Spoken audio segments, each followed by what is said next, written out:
The days are getting colder. I wish that was true. I wish it was true. I mean, what is this weather anyway? Hello there! Today I will be giving you a tag. You can already see that from the title. The finally fall tag, I think. And you're thinking, Sakina, why are you doing a finally fall tag? You're in the Philippines. Is there really a fall? Well, something like that. Yeah, I'm still doing this tag because this is a last minute video thing that I'm doing. And you should be glad that I put a jack-o'-lantern in the background for aesthetic. Of course I did it for you. We're gonna do this tag. Okay, let's start with number 1. In fall, the air is crisp and clear. Name a book with a vivid setting. Vivid setting. For a vivid setting, I really have to mention The Death of Mrs. Westaway by Ruth Ware, because really the house in this story creates a whole new kind of atmosphere towards the prose and the way you would feel while reading this book. In short notice, this book is about a girl who discovers that she has inherited this huge fortune from a family that she's not even sure she is a part of, but because of her desperate situation, she embarks on this path to see if she really does own, or if she really can own all this fortune. The fortune includes this creepy house. And yeah, that's all I'm gonna say because it's a thriller and it's always best to go into it blindly. So yeah, that's a vivid setting. I love the vivid setting. I love the house. I loved how foggy it was in my mind. That was the right adjective. So yeah, let's get to the next one because I don't want to keep this long. Nature is beautiful, but also dying. Name a book that is beautifully written, but also deals with a heavy topic like loss and grief, or grief. So what I picked for this is, where is it? There you are. How to Make Friends with the Dark by Kathleen Glasgow. This is not the most beautiful book I've read. The writing is not the most beautiful thing I've read, but it is one of the most, it is beautiful. I'm not saying that it isn't. I'm just saying that it is not one of the most beautiful ones, but the way that the author has written this book together with heavy topics like grief and death and mental health, it's made those aspects sound beautiful even though they are not. They're completely polarizing opposites. So this is a book about a girl named Tiger who is grieving the death of her mother because she died at the most unexpected time of her life, and she becomes an orphan because of this circumstance, and we follow her through grieving and her being adopted by a bunch of all kinds of people. And also this is one of my favorite books also. I really enjoy that. Okay, next. For us back to school session. Share a non-fiction book that taught you something new. So I haven't read much non-fiction this year, even though I really planned on wanting to. But yeah, that did not happen. But a non-fiction that I really would like to share with you is Make Time, How to Focus on What Matters Every Day by Jake Knopp and John Zeratsky. Guys, I hope I gave your name some kind of justice. I read this book early on this year, which was January, which was for me this was like the jump start of my year of how I was going to win this year. How was I going to be the best of myself this year? But way back, that was like the worst dream I could ever think of. So this book, what it taught me that every single day, whether you have a job or you're a student and you have such a busy schedule and you think that you don't have time for the things that you actually want to do, like your hobbies, if you think about it, if you really spread out all your time, like you really write it down and try to make this connection between all of them, it just seems impossible that there isn't like at least 30 minutes of your day to do something that does not involve work, social media, or school. This book made it possible for you to see that, to also help you make that time. And for me, the weird thing is, when I was reading this book, I felt productive when I was reading this book. So that's an add-on. That's an add-on for your experience with reading this book. So yeah. Sounds interesting, pick it up, sure. Number 4. In order to keep warm, it's good to spend some time with the people we love. Name a fictional family, household, friend group that you'd like to be a part of. Do I want to be a part of something? Maybe, maybe not. I don't know. Yeah, okay, I'll just try this one. I want to be in the household with Scythe Curry. If you've read this book, I hope you know. She's one of the Scythes, the famous Scythes in this story. And she has this amazing home. And I adore Scythe Curry. Scythe Curry. Scythe. Here we go again. Scythe Scurry.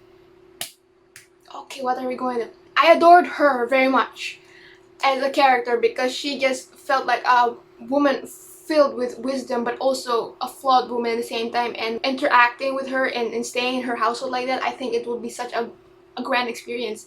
So if you don't know what this book about, it's about a world where everything is practically perfect. There is no diseases, no death, but in order to sustain the stability of the population, there are these scythes that eliminate people for certain statistical reasons. But it's not entirely perfect. The system is not perfect, so we have this world to dive into.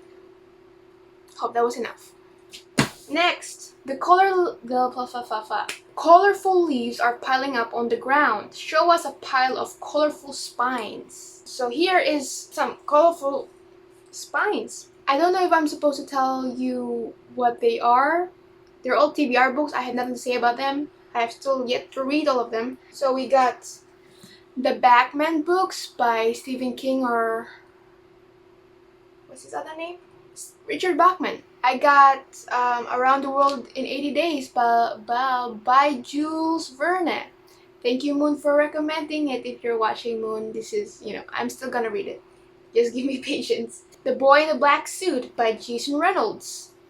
I want to read all of Jason Reynolds' work. Homegoing by Jesse. This is a literary fiction that I am so interested to read about.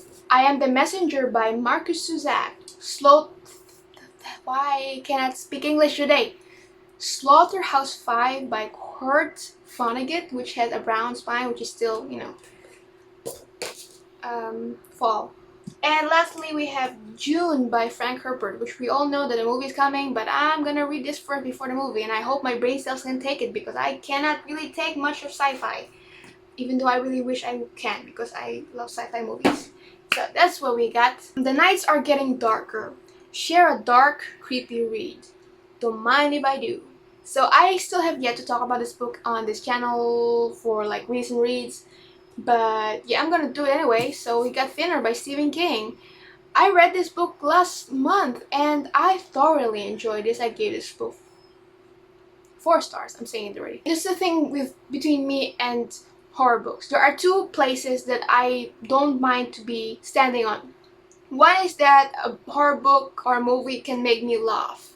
Not because it sucks, but because it's genuinely gory and that I'm just over it, but it's fun. And another part of horror is that it just really creeps me out. It makes me uncomfortable. This one was in the former. It made me laugh. I just enjoyed myself throughout all the gory process, and mostly of the ending. It just made me laugh so much on how that turned out. I love that part so much. So yeah, if you are wanting to begin with King or Richard Bachman, which is him still, this is for me quite a decent place to start. So if you're interested, pick it up. It's pretty good. Oh yeah, what is this about? This is about a lawyer, an overweight lawyer, who meets this gypsy man. Is that how you pronounce him? He meets this gypsy man who places a curse upon him, where this curse makes him go thinner and thinner and thinner almost every day, and he has to do something about it because, of course, if you continue being thinner and thinner like that, you're gonna cease to exist. You're just gonna die all your way down. We follow him experiencing this and trying to get out of it. So yeah, that's entertaining. Amazing. The days are getting colder. I wish that was true. I wish that was true. I mean, what is this weather anyway? Name a short, heartwarming read that could warm up somebody's cold and rainy day. I thought the question would be warm up somebody's cold heart, because that you know, give me some tips. But okay, rainy day. I would say How to Make a Wish by Ashley Herring Blake. This is a book that I read last year in December during a month that was actually pretty cool, so this really made everything a big difference for me. And this one is set on a summer vacation, so I don't know if this is an appropriate recommendation, but here we are. This is about a book named this is a book about a girl who is discovering her sexuality and who has a very difficult relationship with her mother. During her summer vacation, I think, yeah, she meets this girl and things go down and things become even more complicated with her mom, her achievements, her dreams about going to Juilliard. I think it's Juilliard? Anyway, it's a music school. She wants to become a pianist. Yeah, all those things get intertwined and get messy, but also beautiful. And I just love this book. It's fairly short. It's very quick to read since it's a contemporary, and the writing of Ashley Herring Blake is very easy to get into and get involved, and the characters are lovable and flawed, and you can feel empathy towards them, which is very nice and very good for somebody's cold heart. There you go. And I love the romance in this book. I love everything about the romance, which is very rare. Fall is the perfect time for some storytelling by the fireside. The only fireside there is in this place is when you go outside and you stare at the sun. That is enough fire for your day. You know, that's very cringy, but you know what I mean. Share a book wherein somebody is telling a story. This is a non-fiction one as well. It is I'm Afraid of Men by Vivek Shreya. This is, I don't know, it's a manifesto, a collection of essays. I'm not really sure about that. And I wish I could give justice on how to describe this book, but the synopsis that is present in Goodreads is so incredibly perfect for this book, so I'll just read that to you if you don't mind. A trans artist explores how masculinity was imposed on her as a boy and continues to haunt her as a girl, and how we might reimagine gender for the 21st century. Vivek Shreya has reason to be afraid. Throughout her life, she endures acts of cruelty and aggression for being too feminine as a boy and not feminine enough as a girl. In order to survive childhood, she had to learn to convincingly perform masculinity.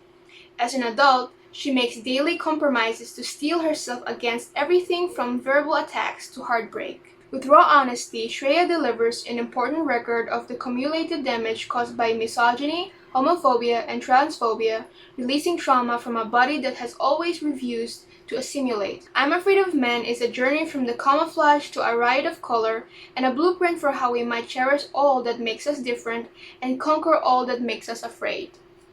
So, if that does not intrigue you, okay, the sun is out. Welcome to my household. What are you doing here? Never mind. We'll meet later. So yeah, if that does not intrigue you enough, then I don't know what will. Fall returns every year. Name an old favorite that you'd like to return to soon. I don't really have many reads that I want to reread or go back to because there's a lot more books on my TBR than I need to get into first.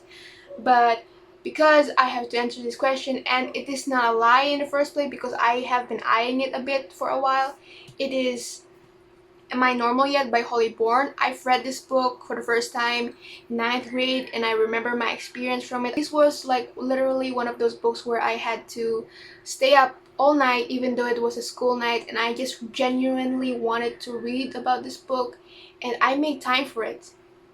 That's how much I enjoyed it and how magical the experience felt for me.